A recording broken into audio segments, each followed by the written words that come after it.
पहला सेक्शन जो है अगर मैं उस हिसाब से गिनूँ जिस सीक्वेंस में मैंने एएस पढ़ाया है, तो आपको बोलूँ मैंने पहले फिज़िकल क्वांटिटीज़ वाला सेक्शन पढ़ाया था, उसके बाद हमने मैकेनिक्स पढ़ा था।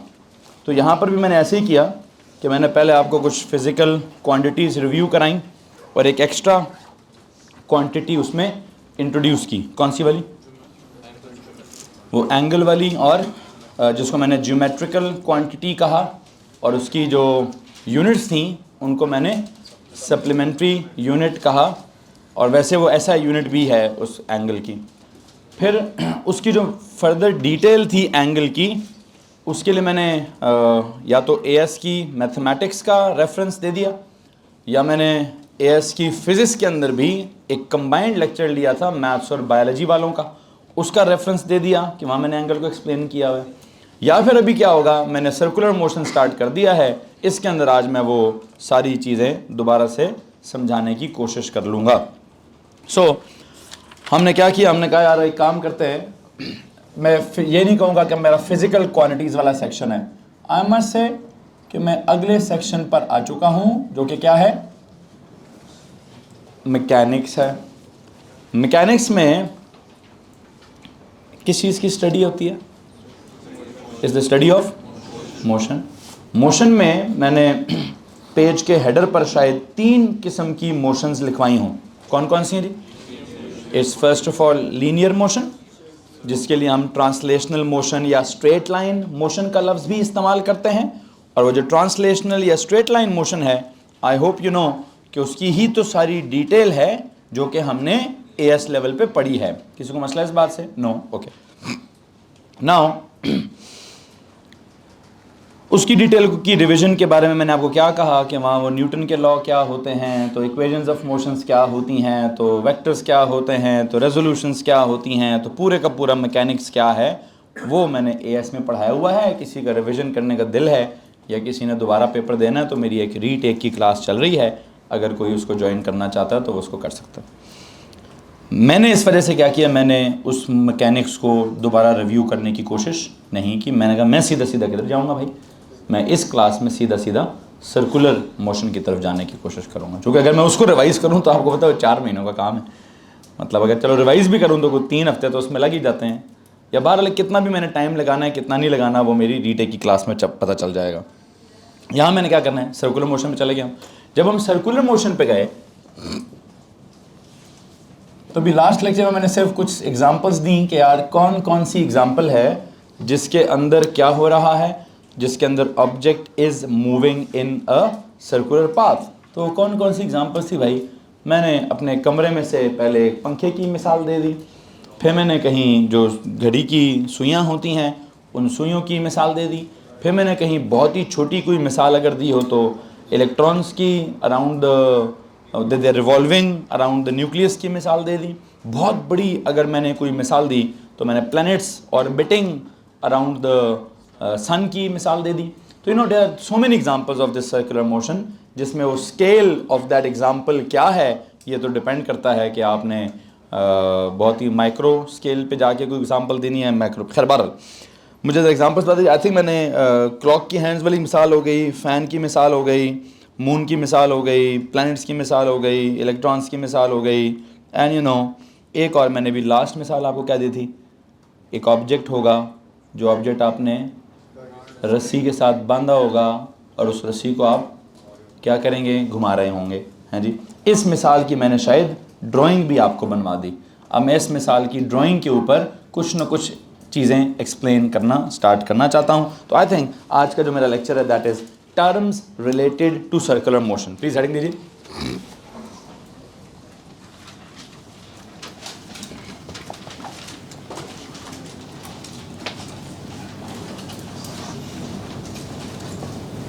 मुझे आपको कुछ टर्म्स सिखानी है that are related to circular motion. उसके लिए आपने एक सर्कल सा बनाया हुआ है, मैं उस सर्कल को दोबारा स्केच कर लेता हूँ, ठीक है। उस सर्कल में you know there is this centre ये वही एग्जांपल है जिसमें मैंने क्या कहा था, an object attached to a string that is whirled around the finger in क्या, moving in a circular path. अंग्रेजी क्या लिखी है जी, motion of an object attached to a string whirled around the finger. ठीक हो गया जी। इसके ऊपर आपको मैं जो सर्कल से रिलेटेड टर्म्स हैं, आई थिंक मैं ऑर्डिनरी लेवल से स्टार्ट करूँगा। जो हमारा ओ लेवल की मैथ्स में एक चैप्टर हुआ करता था, सर्कल प्रॉपर्टीज़ या सर्कल थ्योरम्स, जो भी एंगल प्रॉपर्टीज़ थी या साइड की प्रॉपर्टीज़ थी या जो भी इस वक्त मुझे ज़रूरी महसूस होंगी, मैं उनको यहाँ पे डिस्कस करना चाहता हूँ। खैर इससे पहले कि मैं उन प्रॉपर्टीज़ को डिस्कस करूँ, मुझे सर्कल के कुछ कैरेक्टर्स बताएं जी। If I say this is point O, you know, बताएं जी ये ओ क्या चीज़ है, is the centre of the circle. If I say somewhere hair, इसको मैं कहता हूँ दिस इज़ पॉइंट ए, ठीक है। This point A is on the what, on the circumference, you know, ये जो बाउंड्री होती है दिस नोन एज क्या, the circumference. The distance from this centre O to any point on the circumference A is known as क्या, it is known as that radius, call it R, R for radius, ठीक है। बल्कि काम करने साथ साथ लिखते भी रहें। लेकिन जी ओ क्या चीज़ है, जहाँ भी आपको इसके आगे ऊपर नीचे लेफ्ट राइट जहाँ भी जगह मिलती है, what is O, I think O is the centre of the circle, पहली बात होगी। फिर अगर मैं कहूँ जी कि व्हाट इज़ दिस ए के साथ मैं दो बातें कर सकता हूँ। अगर मैं ए के बारे में आपको ये कहूँ कि A is a point on the circumference, पहले तो लिखें जी a point on the circumference, point on the circumference, ठीक है। अगर मैं कहूँ कि ए मेरा इनिशियल, मैंने सर्कल तो नहीं समझाना, मुझे सर्कुलर मोशन समझानी है। क्या समझाना है, सर्कुलर मोशन समझाने के लिए I would be thinking that the point A, the object A is moving in the circular path. If the object A is moving in the circular path, तो initially अगर वो यहाँ है तो थोड़ी देर बाद वो मूव करता करता ऑब्जेक्ट किधर चला जाएगा, सर जी वो इधर आ जाएगा। हेलो जी अगर ये ऑब्जेक्ट ने इस पाथ पे ट्रेवल किया तो इस पाथ पे ट्रेवल करता करता थोड़ी देर बाद वो ऊपर कहीं ना कहीं पहुंच जाएगा। अच्छा, जिधर वो पहुंच जाएगा, सपोज करो मैं उसको कहता हूं पॉइंट बी है, ठीक है। लेकिन रस्सी की अगर मिसाल ली जाए तो सिर्फ पॉइंट तो नहीं घूमेगा ना, क्या और घूमेगा सर, रस्सी भी घूमेगी, रस्सी भी घूम कर किधर चली जाएगी, रस्सी की जो न्यू पोजीशन है वो क्या हो जाएगी सर, रस्सी की न्यू पोजीशन जो है वो ये वाली हो जाएगी, ठीक है। फिर ये क्या हो जाएगा सर जी, ये नया रेडियस हो जाएगा। अच्छा, अब यहाँ पे मैंने आपको कुछ और चीज़ें समझानी है। ये जो पॉइंट ए है, if I say this is the initial position, तो इनिशियल पोजीशन जिसको भी आप कहते हैं वहाँ टाइम क्या हो रहा होता है, वहाँ टाइम ज़ीरो हो रहा होता है। If I say this at this point something like if time is zero and at this point what time would be some time T. हाँ जी, तो आई थिंक मैं ए पॉइंट के साथ एक और चीज़ भी कर सकता हूँ। मैंने कहा जी A is the point on the circumference, I believe what is A is the initial position. What if I say A is the initial position of the object, जिस ऑब्जेक्ट की बात हो रही, of the object moving in a circle, मैं कहता हूँ A is the initial position of the object moving in a circle, तो वहाँ पे टाइम ज़ीरो हो रहा होगा। and if I tell you what is B, तो B is क्या, मैं जो भी इक्वेशन डेवलप करनी है, जो भी फार्मूला डेवलप करना है, जो भी कहानी सुनानी है, उसके लिए आई वुड से कि B is the final position of the object जो भी है। बट फाइनल पोजीशन मतलब एट टाइम टी, या position of the object at any time T. अब वो एनी टाइम टी 1 सेकेंड है कि 2 सेकेंड है कि 3 सेकेंड है कि 4 सेकेंड है, उसने थोड़ा एंगल मूव किया कि ज़्यादा एंगल मूव किया, मैं तो रैंडम सी एक ड्राइंग बना रहा हूँ। तो I must say what is B, B is the position of the object at time क्या, एट टाइम टी। अब ये इनिशियल है कि नहीं है, बल्कि एक काम करते हैं, जहाँ पे आपने इनिशियल लिखा है, I hope you know initial position of the object moving in a circle that is at T is equal to 0, उस पूरे जुमले को मुकम्मल कर लें कि इनिशियल पोजीशन का मतलब क्या होता है कि this is the position at time equals to 0। ठीक है, जब आप बी पर जाते हैं तो बी के बारे में मैंने क्या कहना है, बी इज उसको फाइनल पोजीशन कह सकता हूँ, टू सम एक्सटेंट कह देता हूँ कि अगर मैंने अपनी बात यहाँ से स्टार्ट करके यहाँ पर रोकनी है, ठीक है, इस दौरान मैंने कोई कहानी समझानी है तो मैं उसको फाइनल पोजीशन कहता हूँ, no issues. Final position of the object, ठीक है, मूविंग इन अ सर्कल,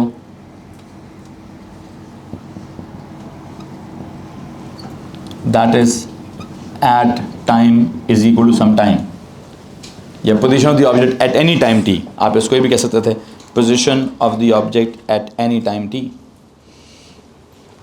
अच्छा,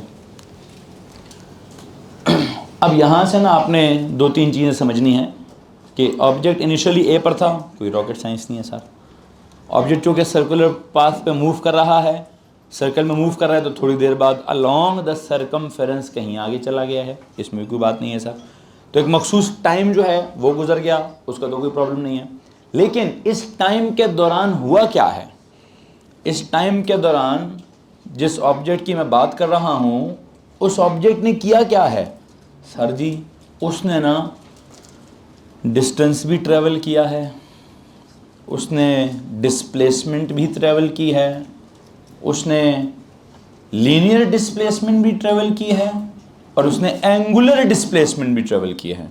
क्या किया जनाब साहब, एक बात को ज़रा गौर से सुनिएगा कि जिस ऑब्जेक्ट की मैं बात कर रहा हूँ, एक काम उस ऑब्जेक्ट ने क्या किया, एक काम उस ऑब्जेक्ट ने इस पॉइंट से लेकर ये जो वो लेंथ ट्रैवल कर रहा है, ये लेंथ क्या चीज़ है जी सर, ये उसका डिस्टेंस है।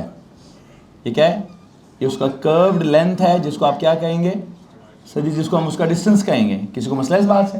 अच्छा, फिर उसने एक और काम भी किया सर जी, इसके सेंटर से इसके सेंटर तक एक सीधी लाइन भी है, ये क्या है सर, ये उसने डिस्प्लेसमेंट ट्रैवल की है। लेकिन ये कौन सी डिस्प्लेसमेंट है? ये लीनियर डिस्प्लेसमेंट है। और अगर मैं कहूं कि जब ऑब्जेक्ट डिस्टेंस या डिस्प्लेसमेंट कवर कर रहा था, तो जो ऑब्जेक्ट का सेंटर के ऊपर एक सीन था, सेंटर पर क्या मूव हो रहा है, सेंटर भी कुछ हो रहा है जी सर जी। सेंटर पर क्या हो रहा है, सेंटर पर यूं समझिए कि जो रेडियस है it is sweeping some angle जी। ऑब्जेक्ट इज ट्रेवलिंग इधर, रेडियस इज मूविंग किधर, आपको सिर्फ किया ऑब्जेक्ट मूव होता हुआ दिखाई दे रहा है। ऑब्जेक्ट तो हकीकत है, वो तो एक्चुअल में फिजिक्स में कुछ चीज़ नज़र आ रही है जो मूव कर रही है, बिल्कुल डन हो गया। लेकिन there is a phenomena, circle की प्रॉपर्टी है radius.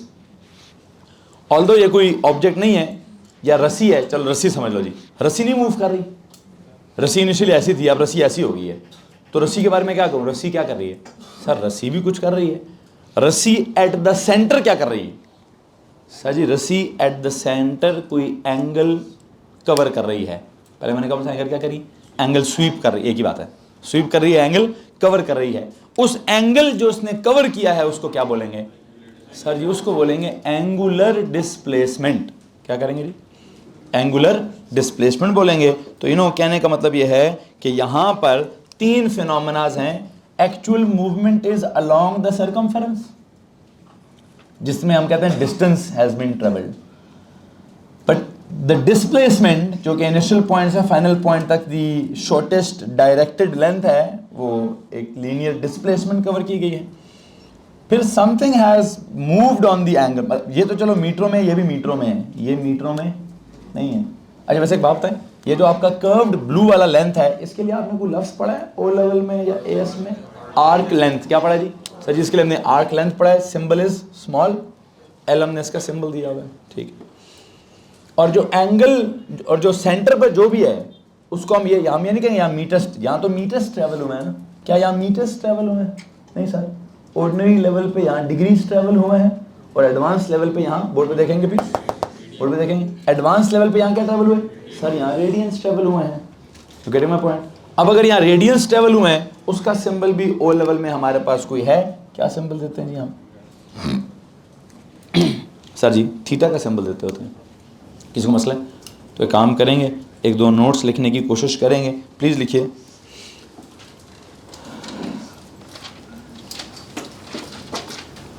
N object moving in a circle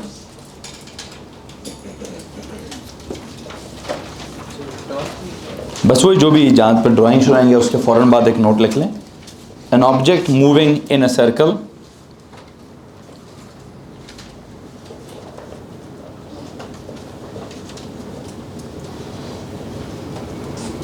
is said to be an object moving in a circle is said to be covering some distance, is said to be covering some distance.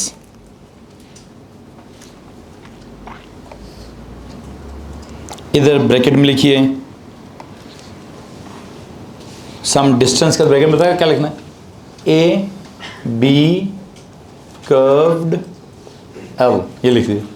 Is said to be covering some distance जिसको कि ये A B आर्क्ड है, ये आर्क्ड है ये, और उसको क्या बोलते हैं स्मॉल एल बोलते हैं, जिसको आप आर्क लेंथ भी बोलते हैं. क्या कहते हैं ओ लेवल में इसको क्या कहते थे आर्क लेंथ कहते हैं जी. ये ब्रैकेट में लिखिएगा is said to be covering some distance. Distance के लिए क्या सर जो ए बी आर्क है, जो लेंथ है जिसको आप क्या कहते हैं आर्क लेंथ भी कहते हैं. ठीक is said to be covering some distance. Number 1 bracket close करें, कॉमा लगाएं और लिखें सम लीनियर डिस्प्लेसमेंट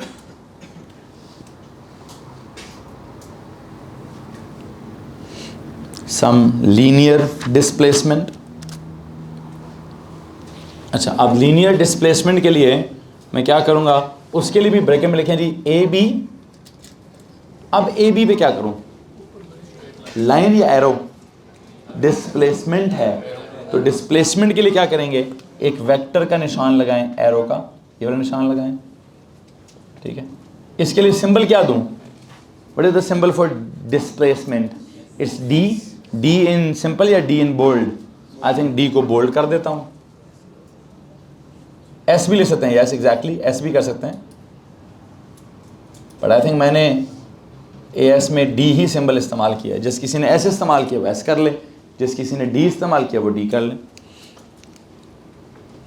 एक बात बताएं, सर्कल के केस में जो कर्व्ड है वो तो आर्क लेंथ है, सर्कल के केस में जो सीधी लाइन होती है उसको क्या कहते हैं आप, कॉर्ड कहते हैं. क्या कहते हैं जी, उधर जाके लिखें जी, उसके लिए एक लफ्ज है chord, chord length, arc length and chord length. जो डिस्टेंस था उसके लिए मैंने कहा दी आर्क लेंथ है, और जो सीधी लाइन है उसके लिए मैंने क्या कह दी कॉर्ड लेंथ है. ठीक है जी, यहाँ तक अगर कोई मसला है तो प्लीज़ हाथ खड़ा करेंगे. हाँ जी, आर्क लेंथ हो गई और कॉर्ड लेंथ हो गई 230 इंशाल्लाह. ठीक, अच्छा क्या हुआ किधर पहुँचे थे जी हम. अच्छा क्या हुआ जी, ऑब्जेक्ट ने क्या किया, on the circumference arc length travel की है, ऑन द, ये तो उसने, हम हाइपोथेटिकल बात करेंगे सर यहाँ से वहाँ तक उसकी क्या है लीनियर डिस्प्लेसमेंट है, एंड क्या and some angular displacement as well. अगला जुमला मुकम्मल कर ब्रैकेट क्लोज करें जी, ये वाली ब्रैकेट भी क्लोज करें. An object is in a circle is said to be covering some distance, this is this, some linear displacement, this is this, and क्या and angular displacement as well, and angular displacement as well, and angular displacement as well. Low ji, angular displacement के साथ bracket में क्या लिखेंगे आप, angular displacement को क्या बोलो जी, A O, उसको मैथ्स में कैसे बोलते हैं AOB, याद आ रहा है कि नहीं आया, AOB उसको बोलते हैं AOB. अब कुछ लोग होते थे वो एंगल कहाँ लगाते हैं, या इस तरह का निशान देते हैं, कुछ लोग होते हैं एंगल का निशान कैसे देते हैं ऐसे. आप में से जिसने ये निशान बचपन में इस्तेमाल किया वो ये निशान इस्तेमाल कर ले, या फिर किसी ने O के ऊपर छोटी सी कैप बनाने वाला एंगल के लिए निशान इस्तेमाल किया तो वो निशान इस्तेमाल कर ले, मुझे कोई प्रॉब्लम नहीं है. आई थिंक मेरे लिए ज़्यादा कॉमन ये है, मैं AOB लिख कर O के ऊपर एक छोटी सी कैप बना देता होता हूँ. हाँ, कुछ लोगों ने एंगल इधर लिखा है, कुछ लोगों ने एंगल इधर भी यूं भी कर सकते हैं, एंगल AOB. ठीक है, इस एंगल AOB के लिए आप सिंबल क्या देते हैं भाई, थीटा का सिंबल बोलते हैं. ठीक है, और इसको अगर आप प्योर मैथ्स की ज़ुबान में बात करें, जैसे आपने इसके लिए क्या बोला है सर ये आर्क लेंथ है, इसके लिए आपने क्या बोला है सर ये लीनियर डिस्प्लेसमेंट है, और इसके लिए आपने क्या बोला है, एंगुलर डिस्प्लेसमेंट है। ये एंगुलर के साथ डिस्प्लेसमेंट लगाना, अगर मैं सिर्फ क्या पढ़ाता, अगर मैं सिर्फ मैथ्स पढ़ा रहा होता, क्या पढ़ा रहा होता, मैथ्स पढ़ा रहा होता, और मैं आपको प्योर ज्योमेट्री पढ़ा रहा होता, तो मैं सिर्फ आपको एंगल पढ़ाता। क्या पढ़ाता भाई, एंगल पढ़ाता। लेकिन अभी चूंकि मैं जो एंगल का इस्तेमाल है वो कहाँ पे कर रहा हूँ, मैं एंगल का इस्तेमाल मैथ्स में, प्योर ज्योमेट्री में किसी ट्राइंगल या सर्कल की प्रॉपर्टीज पढ़ाने के लिए नहीं कर रहा, मैं एंगल का इस्तेमाल बेटा फिजिक्स के, मैकेनिक्स के अंदर सर्कुलर मोशन को एक्सप्लेन करने के लिए कर रहा हूँ। तो यहाँ मैं सिर्फ एंगल नहीं बोलूँगा, यहाँ मैं क्या बोलूँगा जी, यहाँ मैंने एंगुलर डिस्प्लेसमेंट बोलना है। हाँ, इसको मैथ्स में क्या कहते हैं, मैथ्स में सर जी इसको एंगल ही कहते हैं। हेलो, तो जो ब्रैकेट में आपने टर्म्स लिखी हैं वो सारी मैथमेटिकल तरीके से लिखी हैं, वो सारी ज्योमेट्रिकल तरीके से लिखी हैं, वो सारी जैसे ओ लेवल के मैथ्स में लिखते थे वैसे लिखी हैं। लेकिन जो आपने असल में जुमले लिखे हैं वो आपने कैसे लिखे हैं, सर आपने फिजिक्स वाले लिखे हैं कि an object moving in a circle is said to be covering क्या, is said to be covering some distance. हाँ, वो किस में होगा, मीटरों में होगा। Then some displacement.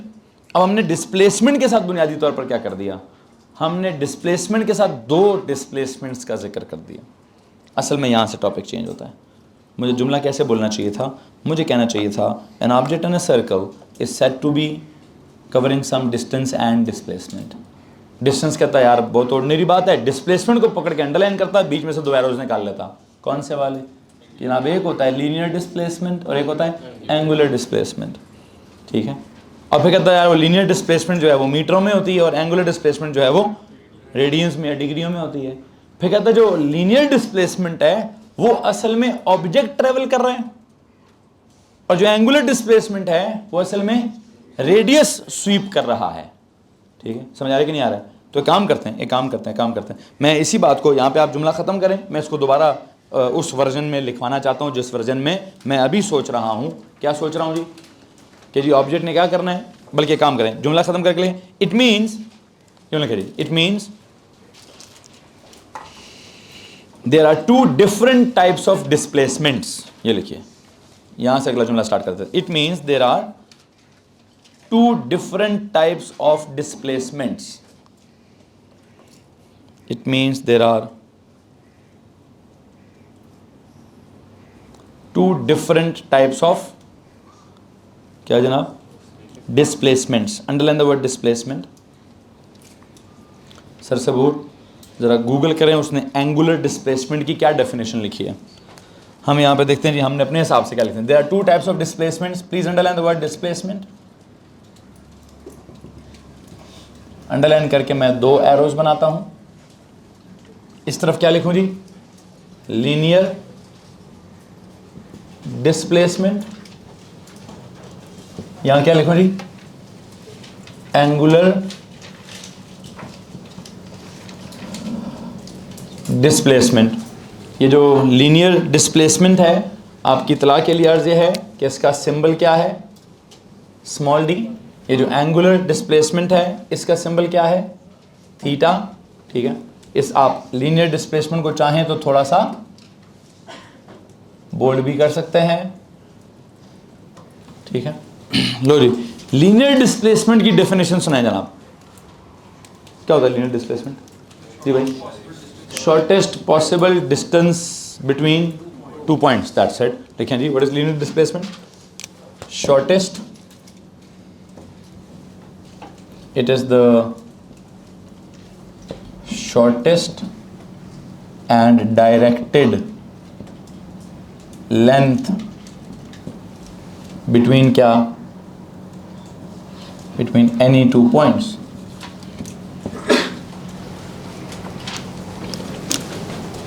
सॉरी, इसको उठा दें यहाँ से। Since it is length, so length किस चीज़ में होती है भाई, लेंथ। तो इसमें इट इज मेजर्ड इन क्या, अगर मैं लिखिए it is measured in metres. अच्छा, directed, shortest and directed length between any two points, it is measured in metres. Okay done. यहां पर आते हैं जी, सर जी क्या लिखा है उसने एंगुलर डिस्प्लेसमेंट के लिए, angle covered by the object लिखा है या angle swept by the radius लिखा है। चलें, दोनों में से कुछ भी लिख सकते हैं जनाब, लिखें जी। इट इज़ द एंगल, अब ज़रा मैं 2 जुमले लिखवाऊंगा, प्लीज़ 2 जुमले सुनिएगा। अगर मैं ये कहूँ कि ऑब्जेक्ट के हिसाब से मैंने जुमला लिखवाना है, तो जुमले की अंग्रेज़ी में थोड़ी सी चेंज करूँगा। मैं कहूँगा it is the angle subtended at the centre of the circle by what, by an object that is moving in a circle. Angle किधर फॉर्म, सबटेंड मतलब बंदा ऊपर मूव कर रहा है, एंगल उसका किधर बन रहा है, बंदा मूव किधर कर रहा है, सर्कल के सरकमफेरेंस पर, और वो अपना एंगल किधर बना रहा है, eight the centre of the circle बना रहा है। तो इसके लिए वो अंग्रेजी मैंने क्या बोली है, subtended at the centre of the circle, कहीं ओ लेवल की अंग्रेजी है। प्लीज जुमला लिखिए, it is the angle subtended, it is the angle subtended at what, at the center of the circle, at the center of the circle by what, by an object moving in a circle. It is the angle subtended at the center of the circle by an object moving in a circle, मतलब circular path, by an object moving in on a circular path. एक काम करें, ये लिखे ना आपने bye, या इसको ब्रैकेट में करें, an object moving in a circular path को ब्रैकेट में करें, an object moving in a circular path, इसको प्लीज ब्रैकेट में करें, एंड तक ब्रैकेट बना रहे हैं। N object moving in a circular path को ब्रैकेट में बनाएं। अच्छा, इसके अलावा अगर मैं बोलूँगा तो क्या बोलूँगा, सुनने जरा।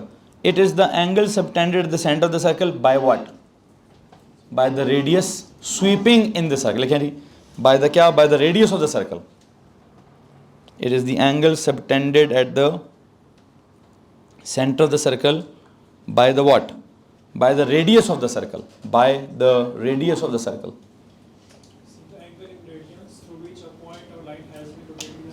बस ठीक है, पॉइंट और लाइन दोनों लिखा हुआ उसने। वो कहता है जी, उन्होंने क्या लिखा है, by which a point is rotated और by which a line is rotated. मैंने दोनों बातें कर दी हैं कि by an object moving in a circle या बाय द रेडियस के।